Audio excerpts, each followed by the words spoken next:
Hello everyone, my name is Amit Khan. In this video, I will discuss about the topic electronic voltmeter and multimeter. It, this is a topic from electronics measurement. So what is electronic voltmeter? The voltmeter, which uses an amplifier for increasing its sensitivity or increasing its performance, is known as the electronic voltmeter. It is used for measuring voltages of both AC and DC devices. So what are the advantages of electronic voltmeter over ordinary voltmeter? The advantages are: it has high input impedance, it has no loading errors, it has low levels of signal detection, it has low input capacitance, it has high frequency range. Then comes digital voltmeter, that is called DVM. Digital voltmeter is an instrument used to measure the electrical potential difference between 2 points in a circuit. The voltage could be an alternating current, that is AC, or DC, that is direct current. The different types of DVM are integrating digital voltmeter, RAM type, dual slope type, continuous balanced digital voltmeter, successive approximation digital voltmeter.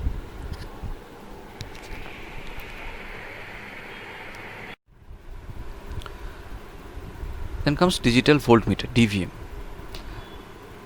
This is the block diagram of a DVM. It consists of an AND gate, a pulse generator, NOT gate, and a decimal display. So the input signal basically it is basically a signal, that means the voltage to be measured is given to a pulse generator. Then comes the pulse generator. It is actually it is a voltage source. It uses digital, analog, or both techniques to generate a rectangular pulse. The width and frequency of the rectangular pulse is controlled by the digital circuitry inside the generator, while amplitude and rise and fall time is controlled by the analog circuitry.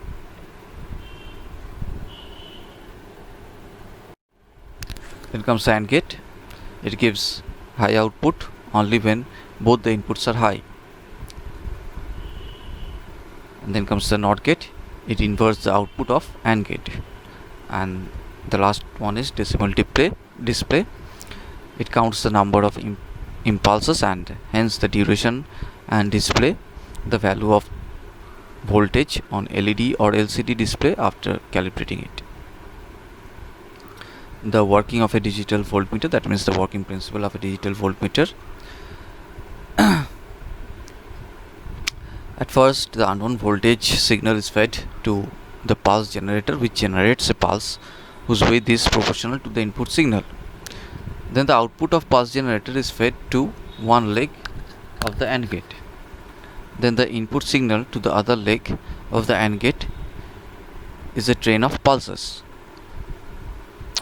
The output of AND gate is positive triggered train of duration, same as the width of the pulse generated by the pulse generator. This positive triggered train is fed to the inverter, which converts it into a negative triggered train. The output of the inverter is fed to a counter, which counts the number of triggers in the duration, which is proportional to the input signal, that means the voltage under measurement. So the counter can be calibrated to indicate voltage in volts directly. Then comes integrating type DVM. This voltmeter employs an integration technique which uses a voltage to frequency conversion. The voltage to frequency converter functions as a feedback control system which governs the rate of pulse generation in proportional to the magnitude of the input voltage. We can see the block diagram of integrating type DVM. It consists of an integrator, level detector, a pulse generator gate, then a clock oscillator, time-based selector, start-stop gate, main gate, counter, readout, and we can also see the output waveforms of the integrating type DVM.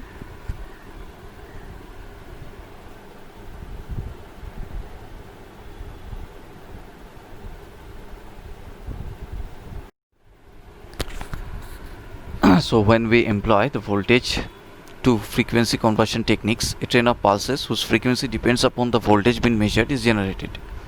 Then the number of pulses appearing in a definite interval of time is counted. Since the frequency of these pulses is a function of unknown voltage, so the number of pulses counted in that period of time is an indication of the input, that is unknown voltage. The heart of this technique is the operational amplifier acting as an integrator. The output voltage of the integrator is minus EI divided by RC into T. Thus, if an constant input voltage is applied, an output voltage is produced which rises at the uniform rate and has a polarity opposite to that input voltage.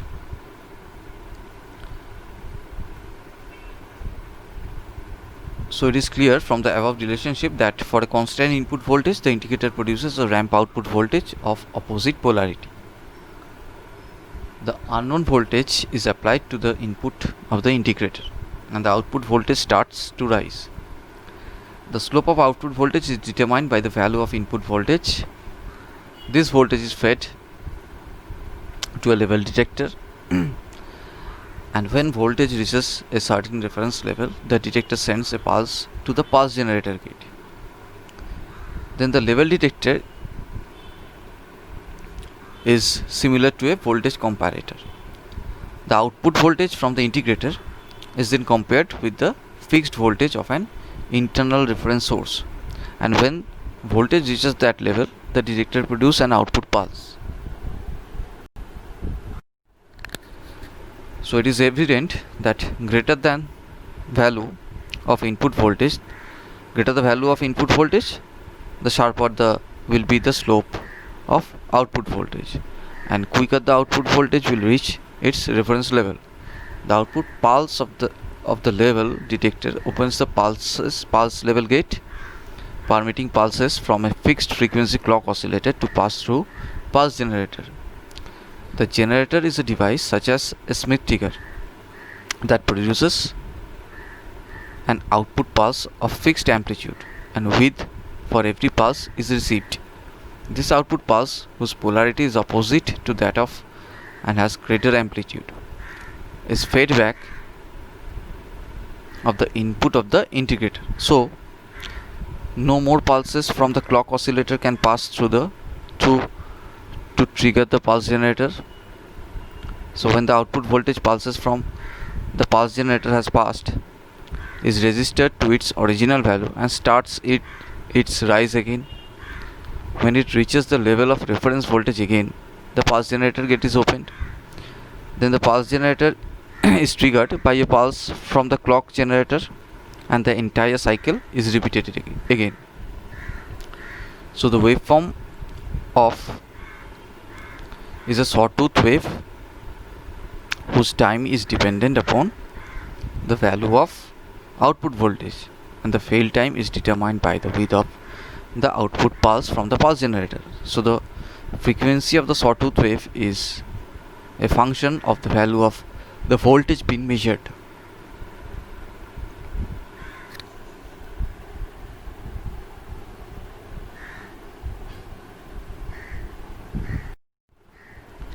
What are the advantages of integrating type DVM? As the input is integrated, so it is capable of producing accurate measurements in the presence of large amount of superimposed noise. And the disadvantage is it requires excellent characteristics in linearity of the ramp.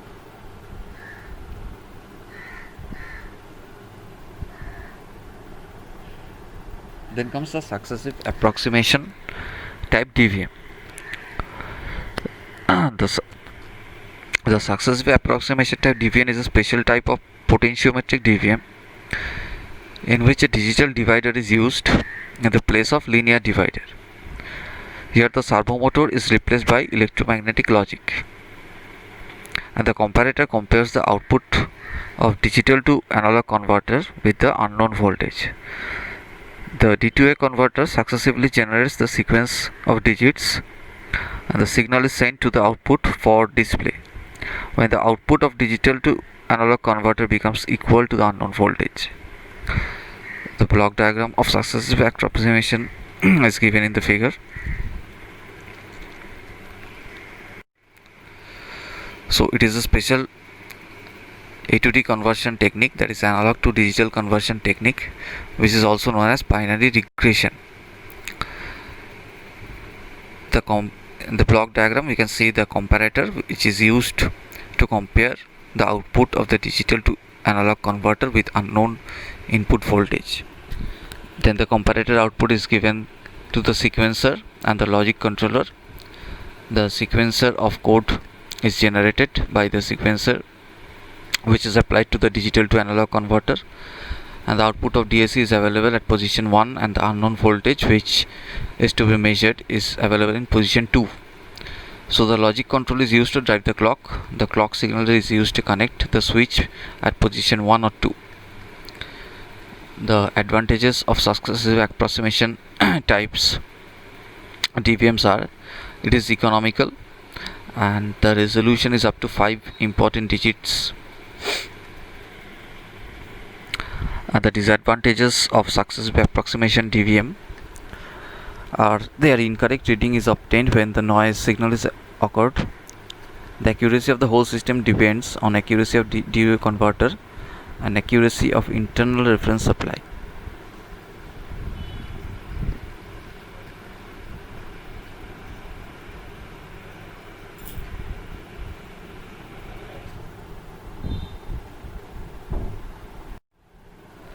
Then comes the ramp type DVM. The operating principle of the ramp type DVM is based on the measurement of the time it takes for a linear ramp voltage to rise from 0 volt to the level of the input voltage, or to decrease from the level of the input voltage to 0. This time interval is measured with an electronic time interval counter, and the count is displayed as a number of digits on electronic indicating tubes. Conversion from a voltage to a time interval is illustrated by the waveform diagram of the figure given below. We can see the waveform diagram and the block diagram of a ramp type DVM. In the block diagram, we can see it consists of a ranging and attenuator, input comparator, oscillator, start pulse gate and stop pulse gate, counter, ground comparator, ramp generators, sample rate.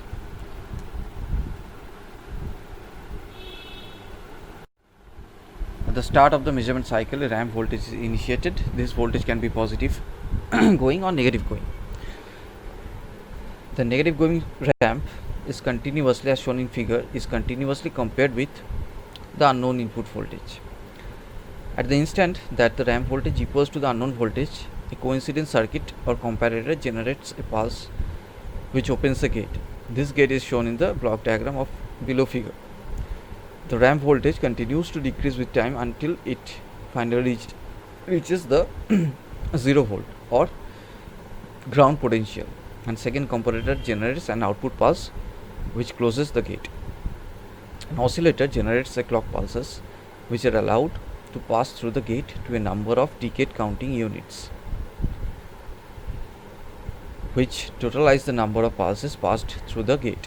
The decimal number displayed by the indicator tubes associated with the DCUs is a measure of magnitude of the input voltage. The sample rate multivibrator determines the rate at which the measurement cycles are initiated. The oscillation of this multivibrator can usually be adjusted by a front panel control. The sample rate circuit provides an initiating pulse for the ramp generator to start its next ramp voltage.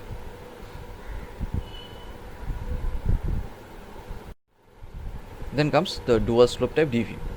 We can see the diagram of a dual slope type DVM. It consists of integrated circuit, clock generator, counter, control logic, electronic switch and display. It is a very popular method for digital voltmeter applications. When compared to other types, it is slow, but it is quite adequate for a digital voltmeter used for laboratory measurement. For data acquisition applications where a number of measurements are required, faster techniques are recommended.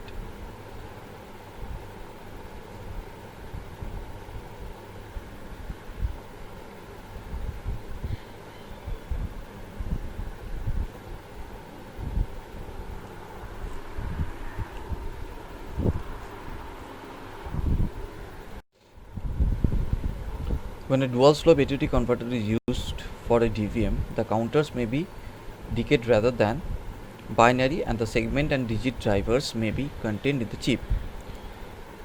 When the converter is to interface a microprocessor, and many high performance DVMs use microprocessors for data manipulation, the counters employed are binary.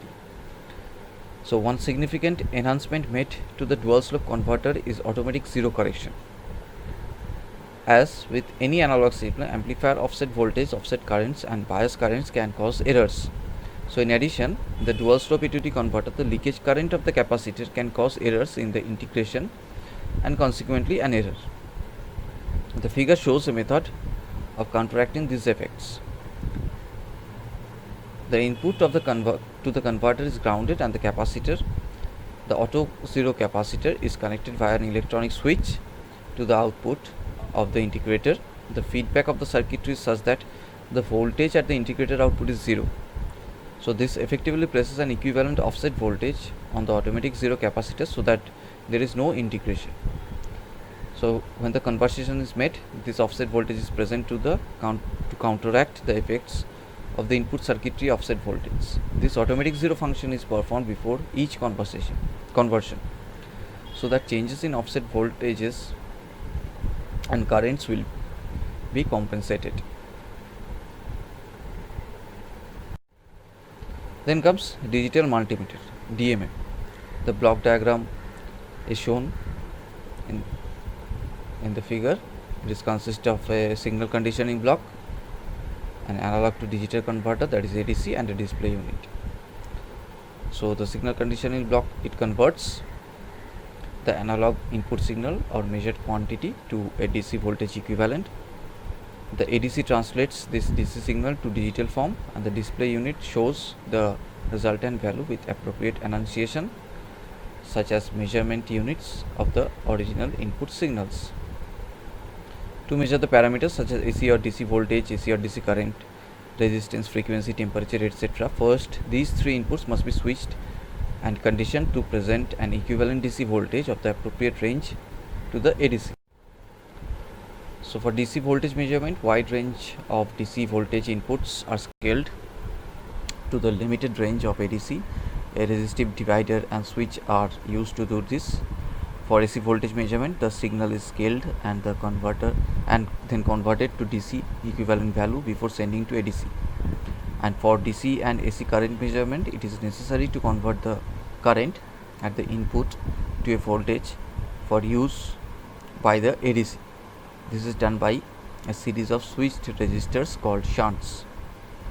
For resistance measurement, it is necessary to create a voltage proportional to the resistance because the ADC measures on the DC volts. So what are the advantages of DMM over conventional multimeter? DMM has high accuracy, DMM has high input impedance, DMM is smaller in size, DMM can eliminate observational and parallax errors.